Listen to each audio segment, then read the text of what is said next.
Welcome to the Centaur Podcast. I'm Cameron Adibi, and together we will explore the fascinating world of horse-human communication and the extraordinary connections they develop between our species.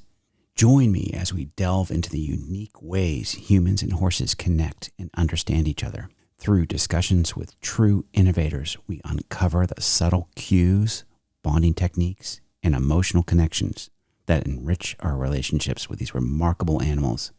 Whether you are a seasoned equestrian or simply curious about the language of horses, there's something here for everyone. This is part 2 of a phenomenal interview I had with Marianne Simonds, an esteemed equine behavioral ecologist, and Barbara Wheeler, a wild horse photographer. In this episode, we discussed the myths about wild herds, the overview, and the functional and dysfunctional behaviors of how they operate. Sit back and enjoy the show. It's a young Palomino foal. So the stallion, colt, sorry, he's a little more than a yearling. Wait a second, let me think about this. He's probably a little bit less than a yearling. He was born in the fall. We happened to be there when he was born, which is why I know. Was born to a very elderly mother. She was somewhere around 25 or 26, according to the BLM.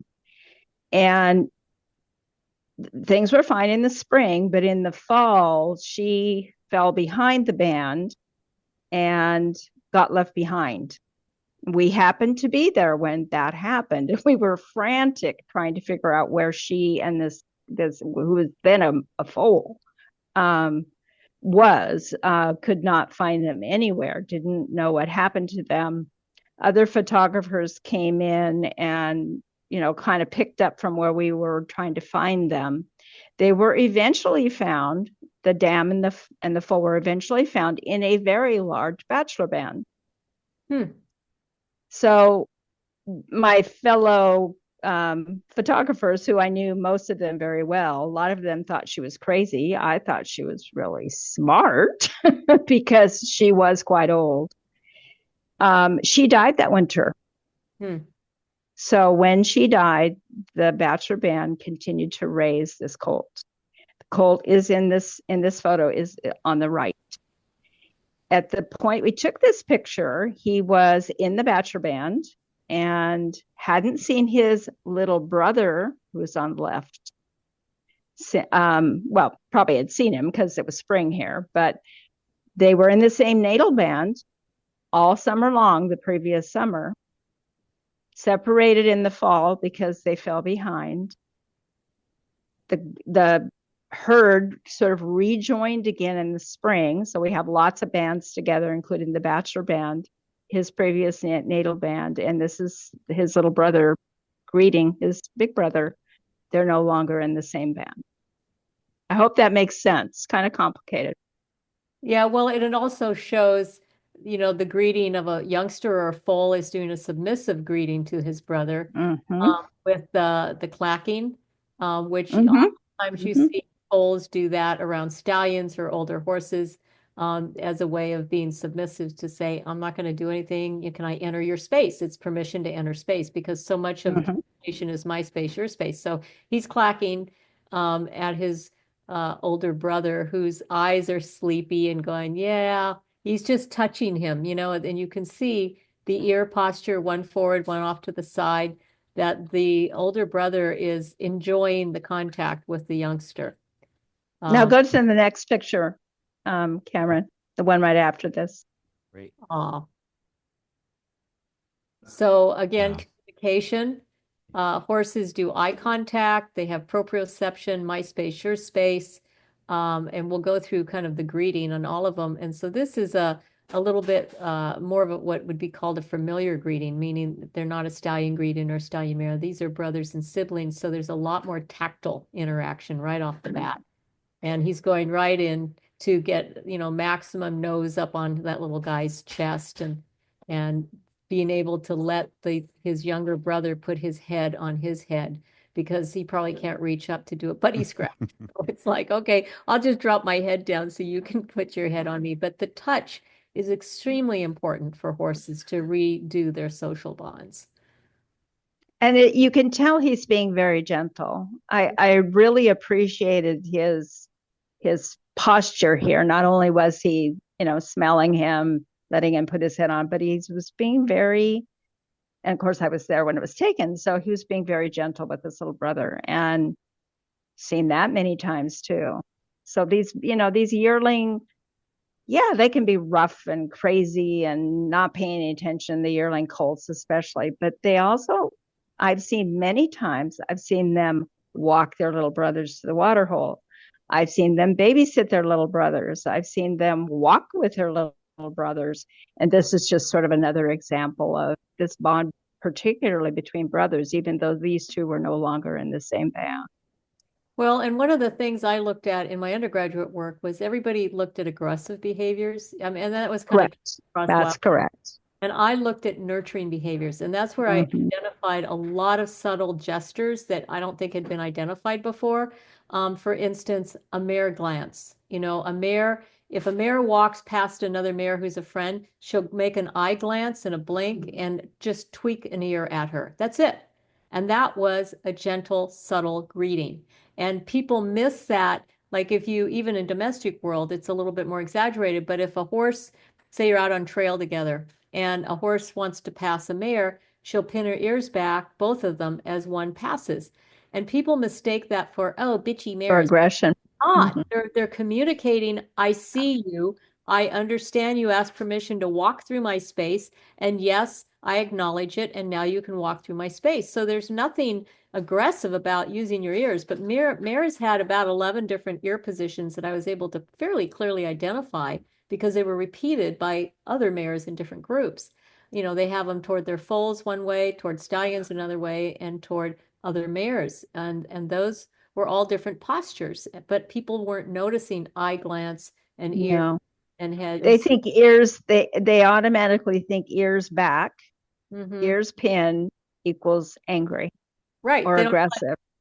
Just like here, they would probably say, oh, he's mad because his ears are pinned. That's the furthest thing from what is going on here. Exactly. So I got to ask this now because Marianne, you shared this study with me. Over 17 different emotions were observed with domesticated horses.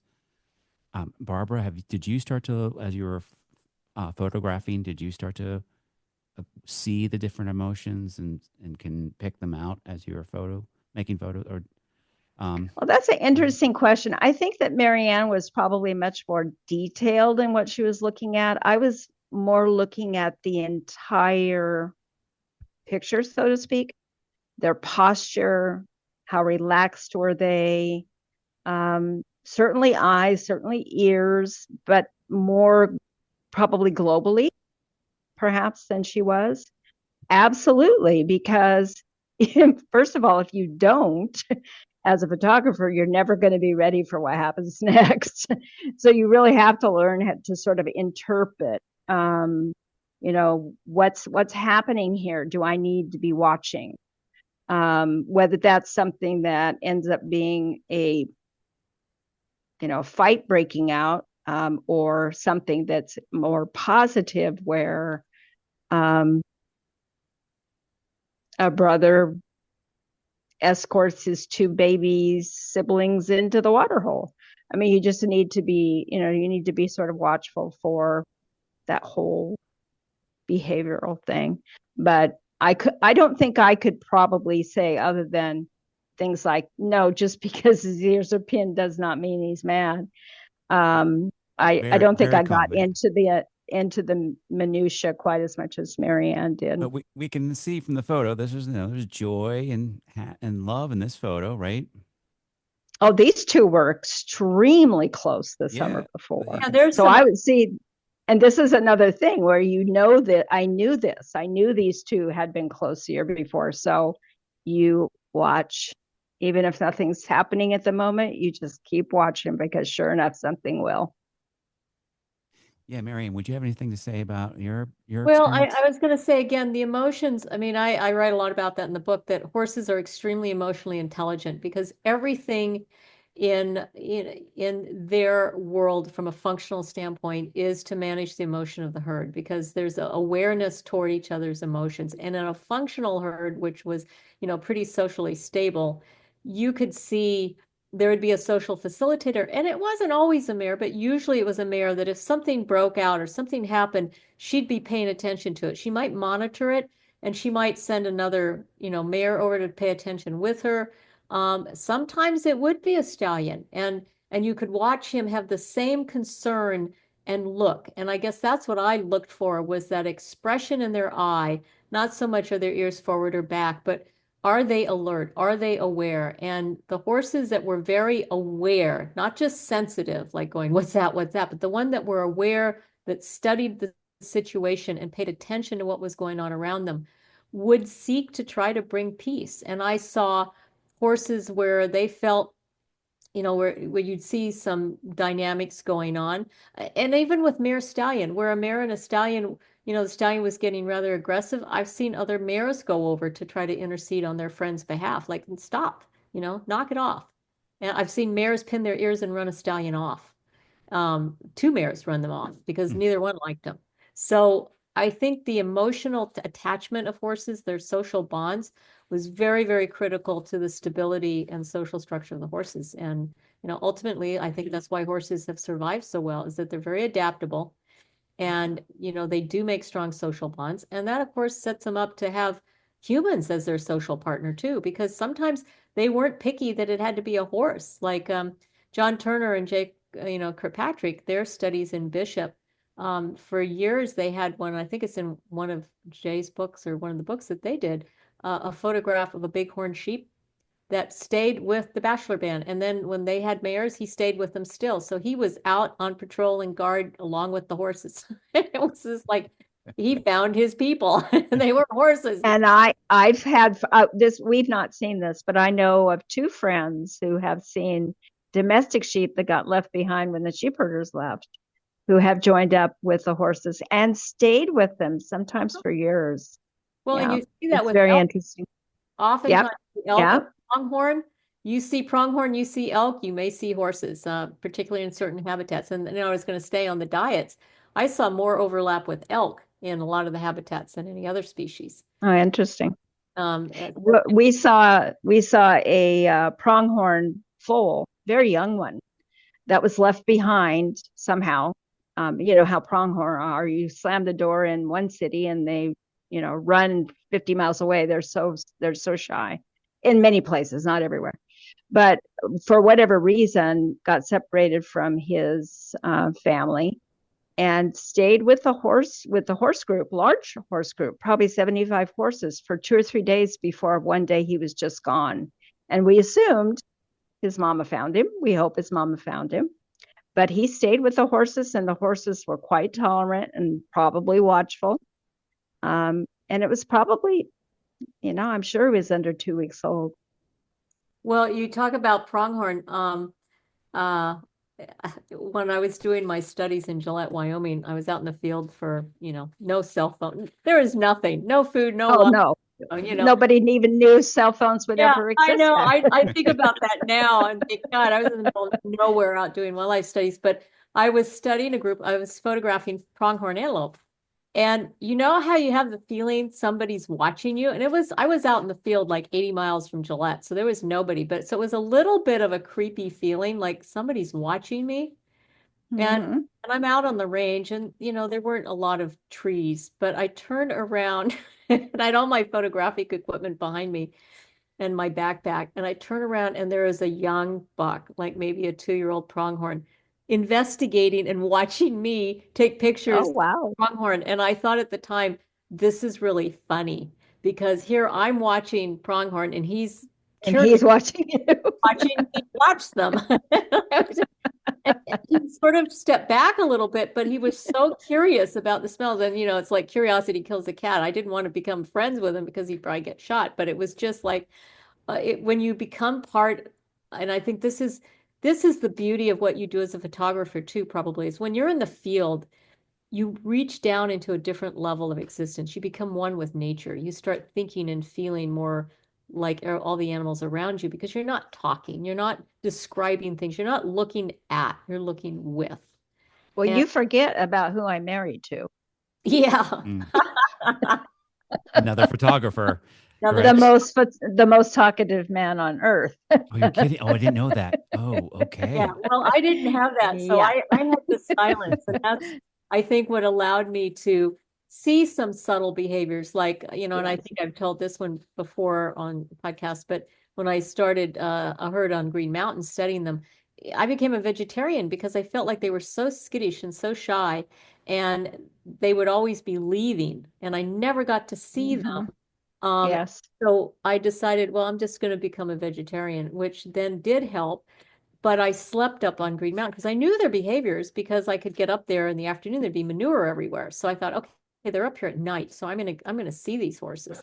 So I camped out up on a meadow and out on the timber. Well, there's forest was all around. It was a little meadow I knew they'd been in. And it was about 2 o'clock in the morning. And I could hear them rustling. And it was fairly dark night. The moon was like about a half a moon. And all of a sudden, I'm realizing all the foals are bedding down around me. And I'm thinking, do they know that I am a human sleeping in a sleeping bag here? And bears, would come over and they were like, I'm looking around, there's like 3 or 4 foals all around. I'm thinking, well, I guess it's sleepy time energy. I mean, this really helped me in the future of realizing how energetically sensitive horses are. So I'm like debating, do I get up and try to take it? Obviously, I can't take pictures because I don't have anything night lenses, but I'm thinking, how am I going to see what's going on? So I'm buried in my sleeping bag. Of course, it's Wyoming. It's cold, even though it's summertime. Mhm. And all of a sudden, I have 2 foals over me, breathing hot air in my sleeping bag Oh.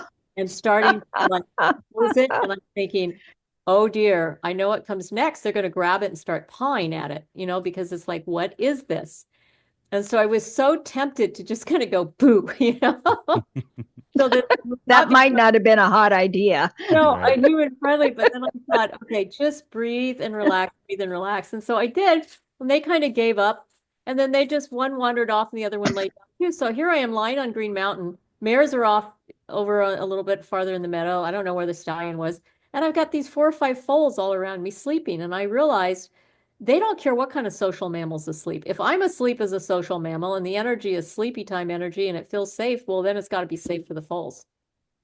Now, You're could I you're do I that? in wouldn't have been worried about the foals. I would have been worried about somebody else in the band or the Oh, herd, maybe mm, not thinking yeah, you were so they never came over. so safe. Yeah. Interesting. And Interesting. if I thought, okay, they know me, they know my smell now, so next time I see them, they're going to be a little friendlier. Nope, they were not. They Huh. as soon as you're upright like this, walking around, gone. Yes. We're on the ground. So, but that did help me because after that, when I wanted to get close to different herds, I would be on my belly or my hands and knees, which was always fun. There was mhm. a group in the Yes. mountains going, and I could whinny at We them. we accidentally discovered the very same thing, that if we got into a situation where the horses were really skittish Mhm. and afraid, we would sit down. Yeah. And all of a sudden it's like, what happened? Who are you? What are you? And all of a What are you? sudden very scared horses would be trying to investigate us. So exactly the same thing. Is very funny. Can we maybe look at the video? It's Yeah, pretty I funny. was gonna say. So And I I think just that Marianne will have some things to say about that too. I have to just point out what you're already discussing, that there is a whole interspecies communication going on in the wild, Yes. and Yes. you just pointed it out very obviously. And so, of course, why wouldn't they be having conversations with you know the other animals there, because they're getting information. It's Mm-hmm. helpful Mm-hmm. information, and it's the same with domesticated animals. I've noticed that, right? Yes. There's Yes. a couple of the horses I work with. They have the bird. They're bird watchers. I've watched. They watch. They're watching the birds, and I can see they have a few birds that come to visit them. One is a great blue heron that comes to visit. Oh, interesting. Yeah. So I Huh. mean, this is the interspecies communication that you've been documenting and writing about, Marianne. But let's say this the video. This is a really cool. So let's see. Here we go. Do you want to give, before I play it, do you want to give any lead in? Well, I don't remember if you were recording at the time, but these two stallions are seniors, quite senior actually for wild horses. You don't often see stallions who are in the mid-20s range. They just don't tend to live that long. But some connection was probably present between these two, whether they were brothers, whether they had been friends for 25 years, whatever it was, there seemed to be some connection. All right, let's go ahead. Other people that were familiar with, just real quickly, other people that were familiar with the band had seen these stallions together off and on, sometimes for maybe up to a year together, and then they would split. So they had been apart for probably close to a year. Not to say they hadn't seen each other, but they'd not been bonded together as a pair. And we were photographing the pinto in the center, and he suddenly took off, running toward the trees. You can see the trees here. We didn't know what was going on, but suddenly the black and white pinto came running out of the trees. Somehow, the horse in the center's name is Picasso. Picasso knew he was there, and they had this wild greeting together. This is just a little snippet of it. And maybe several minutes, and then ran off in different directions. Awesome. All right, I'm going to play it. Let's see. It's 35 seconds. Mm-hmm. So you're seeing a stallion posturing. This is what I love about it, because they're mimicking behavior, which is so common of stallions, to use smell, urinate, defecate, make stud piles, and they're doing it simultaneously, which does establish equality with them. And you can see there's no aggressiveness, but it is tit for tat. I get good poop, I get good pee, I can arch my neck, I can arch my neck. It's like, yep. And you see that a lot with stallion mimicking behavior. I would say that they possibly could be related. I'm just looking at their conformation. I'm thinking so too, but nobody, of course, knows. No. But I agree, their conformation is very similar. Yeah. Wouldn't surprise me at all if they were brothers. Yeah. And you can just see in their posture that this was a friendly, fun little greeting here. Right. Nothing aggressive about it. And nothing aggressive at all. If they wanted to be aggressive, what they would have done was to urinate and poop on top of each other. And you do that with stud piles, where a stallion will come and mark. I mean, they don't really mark territories too often, but you'll see it on roads and trails. Sometimes they'll mark. And then you'll see a big pile of manure because another stallion comes along and starts mark. And if they smell mare urine, they'll pee on top of it to try to say, no, this is fine. And so smell is a huge communication tool. It's like going on Facebook for them. Mm-hmm. I'm laughing because sometimes we would come upon these huge stud piles in the middle of the road. And we would always say, careful, careful now, we could get high centered. Just so large. I mean, it's like, how many horses have pooped on this poop pile here? Well, and you don't even think about that. In domestic world, there was a gal in California when I was there that had adopted a 2-year-old Mustang. And she kept it in Danville. And they had me come out because he'd gotten very aggressive toward the groom. Like every time the groom would come to even feed or clean the stall, he started coming at him. And he wasn't a tough colt at all. He was really kind of cute and sweet, little black guy, a little black colt. And so I go out there and I'm looking at the living situations. They have stalls and paddocks. And there's a gelding on one side of the colt and there's a mare on the other side. And the poor colt, he was trying to make stud piles in his paddock. And the stall cleaner would come and clean the paddock twice a day and take all his stud piles out. And the colt love that story. And so I said, just leave his manure, leave him a little manure out there, will you? Once they did that, he was fine because he couldn't make any more manure to mark. That's a great story.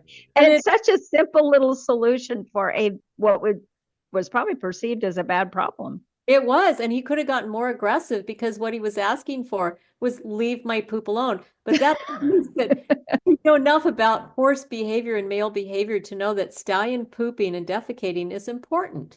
And you want to take it all around. And I use manure a lot in helping. I have through the years. Is you want to load a horse in the trailer, don't give them a crystal clear, shiny, beautiful trailer. Put a lot of manure, of their manure and their friends' manure in it, and let them decide. They want to investigate. Yeah, they'll go right in. If it smells safe and my buddies were in here, it's got to be good. Yeah. Because smell But is. they have to leave their own. They also have to leave their own, though, too. Yeah, they do, but They they have to don't. be the last one to leave their. Oh, the their stallions. Own. Yeah, the stallions like to leave their own. It's like, it's amazing how much manure stallions can have. They'll Oh poop my gosh, yes. and then poop again and then poop again. It's like, wow.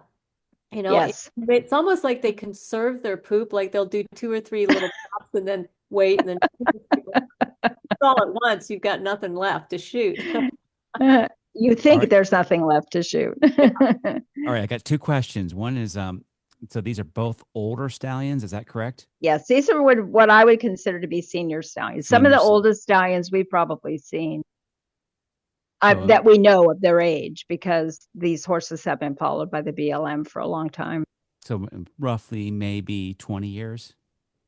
Well, the Pinto on the left died maybe 2 or 3 years after we took this video, and he was estimated to be between 25 and 30.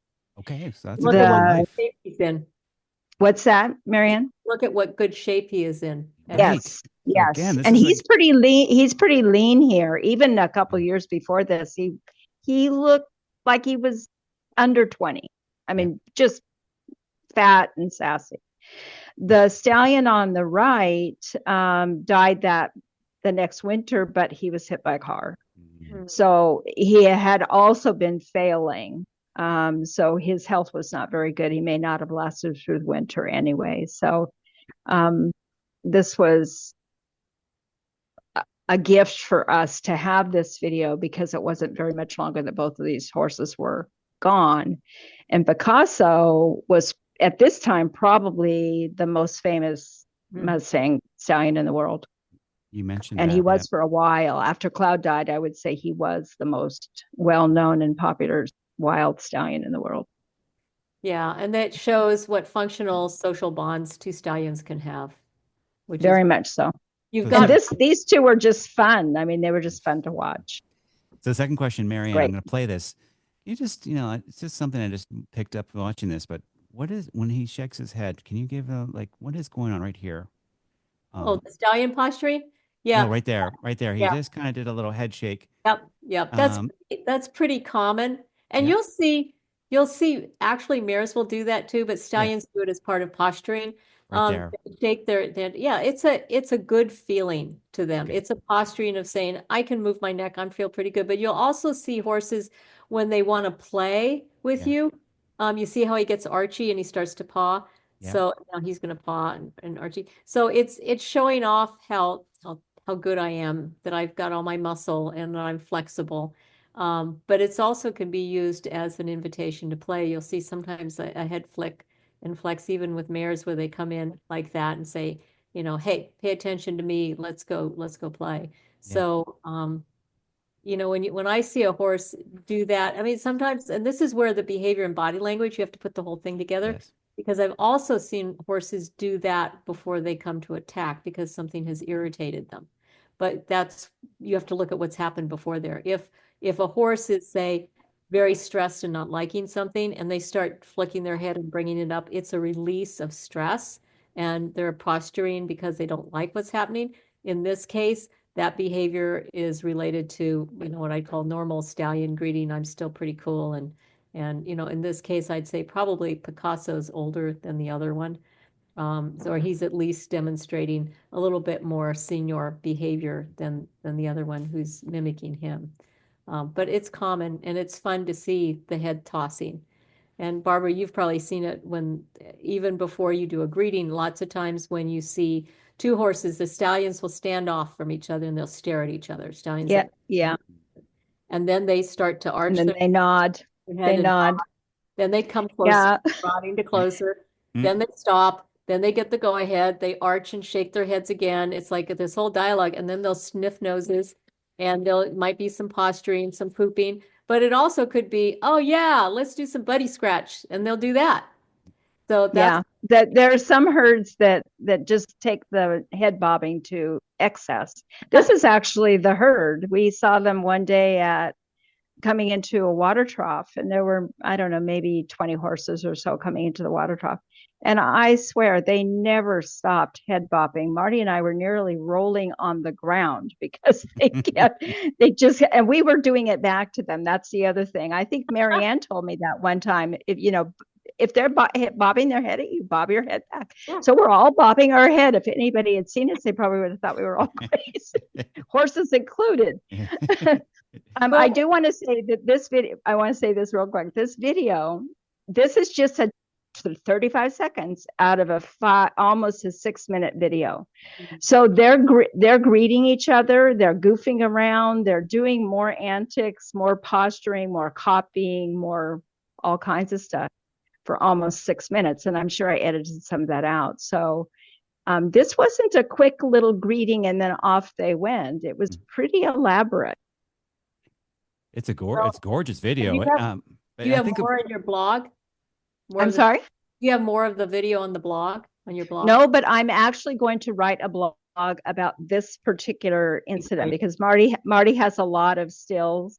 Mm-hmm. This is a nice thing about doing the partnership. I do the video, he does the stills. So that's probably going to be either my next blog or the one after that, because this was really a pretty amazing experience. I think a lot of people were really jealous of our opportunity to get this, even to participate in it, because he was a very desirable stallion. Picasso was a very desirable stallion to see. And most of the time he totally ignored people. He wouldn't even look at them. So this is pretty special. Can you just express why this is so amazing from your perspective? Generally, when you see stallions who don't know, well, let's not say they don't know each other, but they aren't palling around together and they greet each other. They do their, they do their little greeting. They, maybe run circles around each other, paw, poop, maybe even urinate, bob their head up and down with each other, and off they go. You don't have 6 minutes of this going on. You have probably less than a minute, maybe even sometimes just seconds. So that's what was so unique about it, was that it went on so long. And I think that really told me what a unique bond these two had, that it did go on that long. And what was really funny is you could see when they were done, they just said, "Oh, okay, well, it was nice to see you." They both turned and ran in exactly the opposite direction of each other. They didn't run off together. They just, it was just, I don't know. It was something that was a very unique experience for both Marty and I. I don't think we ever saw anything quite like this particular greeting. Yeah. Meeting. That's beautiful. All right. We have, I'm going to have to pin you guys down to do this again, but we have to talk about this photo because there's so much to talk about in this one, but this is off Marianne's website. Marianne, do you edit? Yeah, well, the obviously the photo to the left is Barbara's, and that's another one of my favorite photos, because when I saw that, I went, "Oh, I have a picture like that." Now I know why you like it so much, because I had never seen this other one. Oh, you haven't? Oh my God. No, I hadn't. Okay. My goodness. Yeah. So I'll have to Photoshop that horse on the left out, and it would be exactly the same, or cut him out. I'll just crop it. Yeah, exactly the same. It's identical. It is. Look at their eyes and how they're going to nose to nose, and all three of them sticking them in together. And so, the one on the left being 3 young stallions, but the one on the right are 3 German Olympic dressage horses. And wow. Bonaparte on the right had just come back from the Greek Olympics, and he grew up at the Olympics. He was well, the team was a gold medal, and I think he was 11th, and then the next time he was the bronze medal winner. But he wasn't the bravest horse when he left, and we worked a lot to get him in confidence. So he's coming back, and these are all Heike Kemmer's lovely horses. And you notice he has no noseband on his nose, which, yeah. So he looks like a Western pleasure horse doing dressage sometimes. Yeah. So he came to say hi, and you just look at the conversation, and I love looking at this going, well, the ones to the left are talking about, hey, do you get any mares, you know? You know where the girls are? And That's exactly right. the bugs on the ride are going, whoa, you went on an airplane ride and and you're back. But So I have a question about your image, Marianne. Would oh I'm so sorry. I meant to put that on Do Not Disturb. Um, do they often let horses greet each other like this? Is this unusual? it is for German I thought dressage so. riders, yes, Thought but so. Heike is a bit outside the box, and I worked with her as a consultant on behavior, and she was just delightful because she listened to everything and adapted her farm, in Hanover, to be more horse friendly. And when I first met her, you know, I was saying, your horse is having a hard time breathing. Can I loosen the noseband? And she's like, well, just take it off. And I said, okay. And then Wow. she built a trail around her property because she didn't know they wanted to go outside and see the world. And so she just, you know, they don't even have the word, you know, horsewomen or horsemen in Europe. It's equestrians. And so there was a big gap in knowledge about horses as a species. Who are they? They've always just been, you train them for war, you train them for dressage, you train them to jump, you know, they're just you train. And so she was, and Dr. Meyer, who I worked with there too, were very interested and open in altering the behavior. And it paid off. She did very, very well. 2 golds and yeah. So, and I think Yeah, I had a feeling when I saw that that wasn't a common occurrence. I don't know why, but no, but you know, it's getting more common. And, you know, I think when people realize how important it is for horses to have friends and greet and expect, like, if these horses are friends, they all know each other. So it's like the 2 stallions. There's not going to be any aggressiveness here. These are buddies. right. But when you take a new horse to meet a new horse, you want to be a little careful and, you know, do it within safe boundaries. They can sniff each other from 4 inches away, 6 inches away. You don't have Mm-hmm. and so, you know, you can regulate greeting ceremonies with new horses, but I still think it's important to walk horses up and down a barn aisle and let them know that there's friends around because that's one of the behavior things I see so much, whether it's wild horses or domestic horses, they need to belong. They need to know who are my Mm-hmm. friends. And, you know, that's where humans step in and we can be their friends, but you also want to have some horse friends. And so if we learn how to greet like a horse, which really involves eye contact, and a nose bump and tactile and a buddy scratch, then horses start to feel more relaxed because it's like, oh, there's something in my, you know, my limbic portion of my brain that goes, oh, this is normal. You make eye contacts with a social mammal, you touch them, and now you get a buddy scratch. That feels good. And yet so many of the training technologies out there, you know, theories don't look at the horse, drop your eyes, these silly things. Right. And I've never seen a horse greet a horse and drop their eyes. It's like, oh, don't look at that. Never. No, no, no, never, never, never. I haven't either. Because they read their emotional context through the eyes. And that's where, just we were talking about the head shaking. If you are looking at the eye of the horse and it has an aggressive look and it starts shaking its head, you might want to think about retreating. But if the eye is soft and there's a head shake, you might want to mimic that behavior and do it together. And so that's Right. where looking at the eye and the expression of the horse becomes extremely important. Well, and for us, I think it was just looking at the whole body as well. Yeah. Is there tension? Stiff You know, and- are they tense? How are they standing? Mhm. Yeah, that's why I say that I think I look at the animals very globally, as well as definitely looking at the eye, the ears, you know, are they snorting, even if it's silently? Yeah.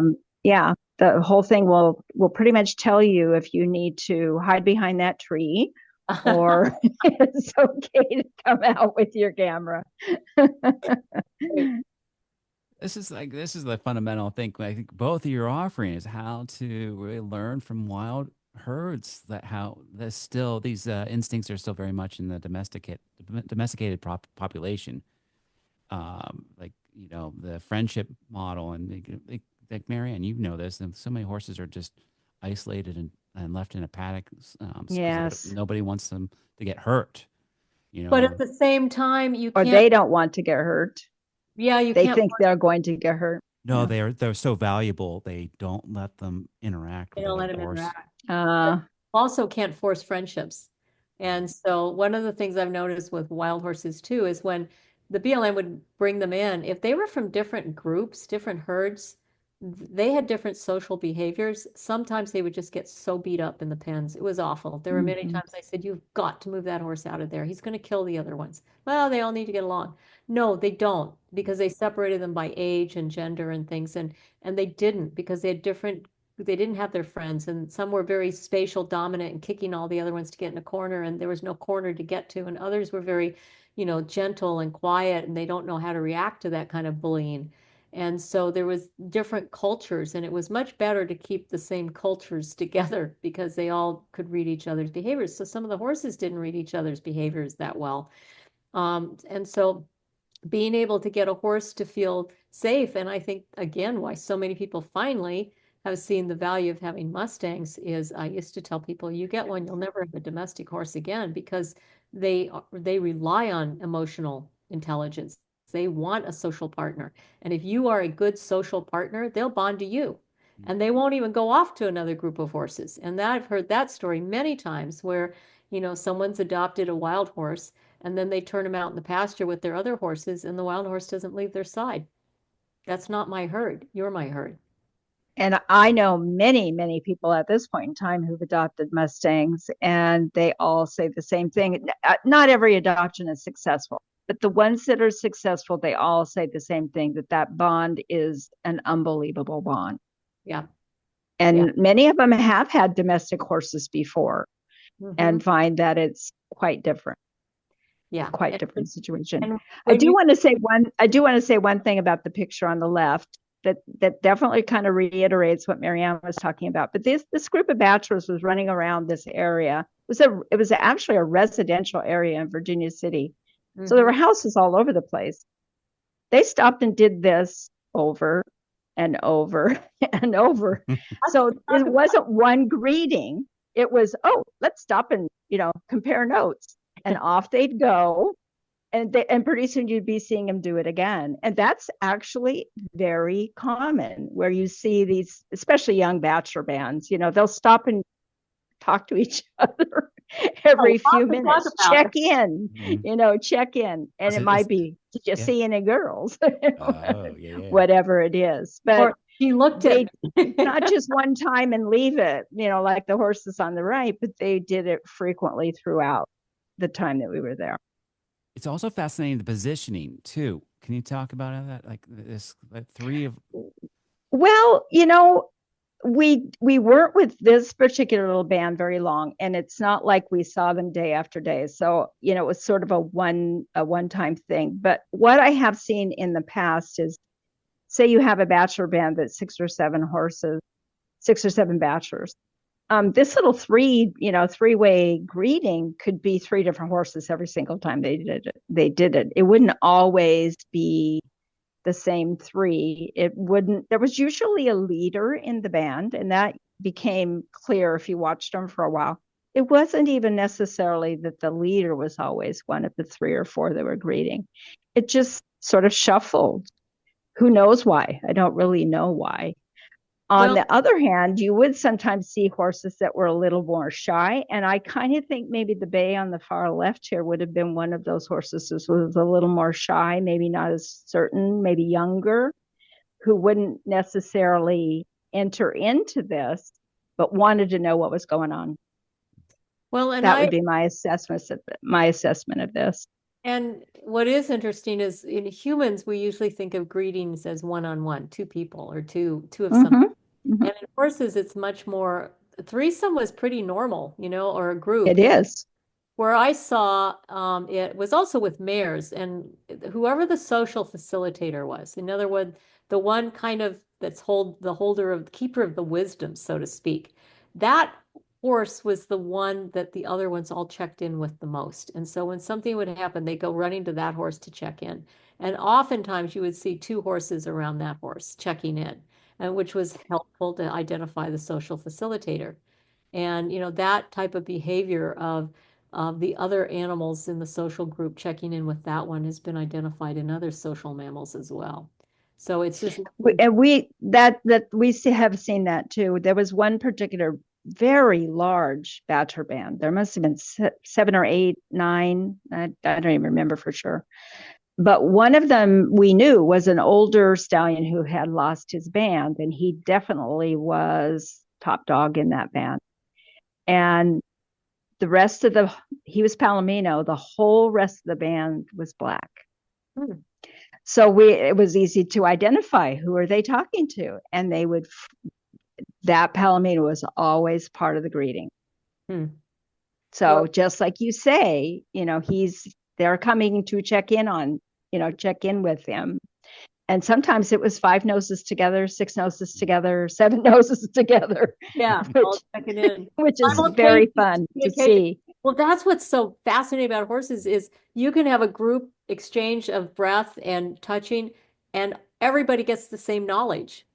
But if, it's very hard for us to do that other than if you're doing a lecture or something, because we only use our ears, where they're exchanging all kinds of information, health, where the water is and what's happened. And so, I think we're going to make great leaps and bounds as people start to tune in and think more horse-centric, not human-centric, and look at the emotional exchange of checking in and making sure everybody's healthy. I mean, I've watched horses change direction on where they were moving based on just smelling manure of another horse that wasn't in their band.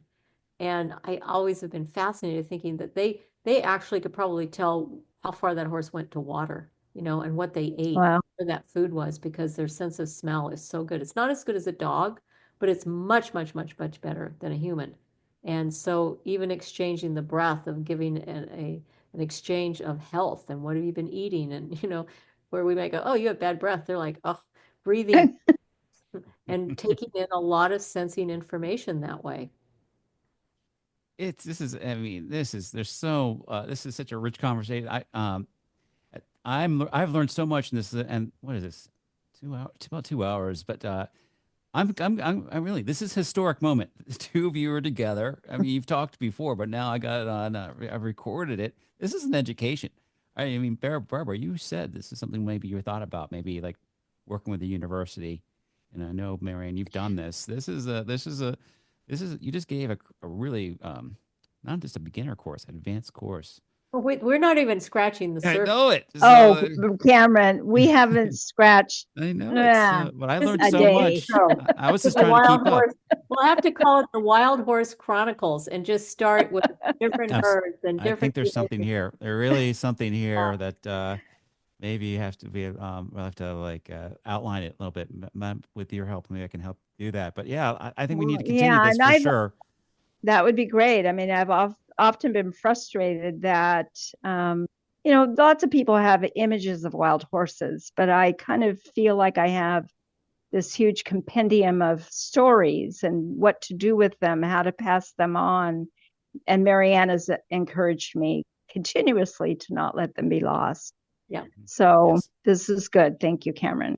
Yeah. And thank you, Mary. No, I can't thank you. Thank you, guys. But yes. It'd be a good way because capturing the stories is much more entertaining than doing a lecture. Oh, far more. I've got lots of PowerPoints and they all have stories with them, like what sex got to do with it, behaviors between stallions and mares. And, that one always gets a lot of good reviews. That's a 5-hour lecture. But it makes it fun because people don't think of training their stallions or geldings or mares any different. And the reason why geldings do so well in domestic life is because they don't have a role in the wildlife. And so most stallions in captivity never get to do anything. And, just to kind of end it, I worked with an ex-stallion yesterday at a barn, and the trainer is great because she's like, I think he's study acting. He's acting like a stallion. Well, here's a 9-year-old from Europe that was gelded before he was shipped. So he was, get this, gelded. As soon as he was recovered, he was shipped on an airplane to the United States and stuck in a barn. And all he's been able to do is go from the stall to the ring to be ridden and the hot walker. He didn't know where. Now, wait a second. He was 9 when he was gelded? Yep. So here's I've heard as old as 13. I've heard a 13-year-old. Oh yeah, they gelded him. So here's this poor horse that's been a stallion. Now he has no friends. He's not a stallion. His balls are gone, and he's in. He doesn't know he's not a stallion, though. No, but the thing is, his behavior. When I went in, I could see it in his demeanor. His behavior of stallion behavior was trying because he was afraid, and so he was posturing stallion behavior, but he wasn't mean. So I took him out for a walk yesterday and just worked on eye contact and spatial awareness. And of course, at first he was pushy, and then he backed up and he got the idea very, very quickly. And then I would position myself between what was scary to him, because he'd get quick, and the other horses, but I would let him see and get within a foot of them so he could say hi. And he was the gentlest, sweetest horse. And, and the trainer said, well, did he act out? And I said, not a bit. And you could just see his eye. I took a picture of his eye when we started, which was all worried and wrinkled and like, I don't know where I am or who I am. And we worked on manners, my space, your space, stand back, nose bump, eye contact. And within 4 minutes, 5 minutes coming in, his head was down. He was relaxed. It was like, I'm going to have some friends here after all. He didn't know where he was. Wow. And so those kind of simple things of letting people realize horses just need to walk around and know where their environment is. And you see them in new environments and they get pushed, they get hurried, they get hurt. When you give them time, they want to explore their environment. They want to make friends. And so, bringing those stories from the field of how functional they can do it in the wild, how we can use that when we have them in captivity, I think we can make comfortable lives for horses. Wow, what a dynamic duo. I hope to have them on the show more. But in the meantime, to learn more about Marianne Simonds, you can go to her website. That's MARYANNSIMONDS.com. And for Barbara Wheeler and her photography, you can go to Barbara Wheeler, that's WHEELER, photography.com. BarbaraWheelerPhotography.com, and again, MarianneSimons.com. Thank you for joining this episode on the Centaur Podcast. I'm Cameron Adibi again, and please check out my website to learn more about what I do at CameronAdibi.com. That's CameronAdibi.com. I hope you enjoyed this discussion and gained some valuable insights. Don't forget to subscribe and tune in next time for more engaging conversations. Until then, take care.